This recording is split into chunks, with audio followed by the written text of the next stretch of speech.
सभी को मेरा प्यारा नमस्कार। लेट्स स्टडी यूट्यूब चैनल पर आपको हिमाचल प्रदेश में भर्तियों से जुड़े बहुत सारे आरटीआई रिप्लाई देखने को मिलते हैं, जहां पे किसी रिप्लाई के लिए हमें 8 महीने भी वेट करना पड़ता है। फर्स्ट अपील के बाद भी हमें रिप्लाई देखने को मिलते हैं, सेकंड अपील के बाद भी हमें रिप्लाई देखने को मिलते हैं। अलग अलग डिपार्टमेंट, बोर्ड, कॉरपोरेशन से डील करना पड़ता है। तो मैं आपको बताना चाहता हूं कि अभी रिसेंटली क्या होता है कि एक डिपार्टमेंट में एक अधिकारी की तरफ से मुझे कहा जाता है कि अगर हम चाहें तो आपको आरटीआई में जानकारी देंगे, हम नहीं चाहेंगे तो आरटीआई में आपको जानकारी नहीं देंगे। फिर चाहे आप 1 आरटीआई लगाओ, चाहे आप 100 आरटीआई लगाओ।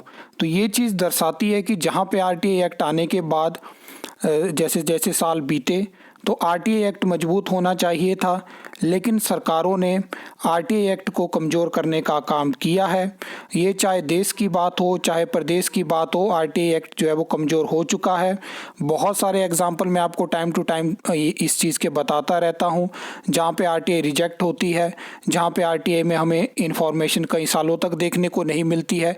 तो इस चीज़ के ऊपर हमें सोचना पड़ेगा, क्योंकि आरटीआई ही एक ऑप्शन है जहाँ से हमें बहुत सारी ऐसी जानकारी देखने को मिलती है जो हमें किसी भी डिपार्टमेंट, बोर्ड, कॉरपोरेशन की वेबसाइट पे देखने को नहीं मिलती है।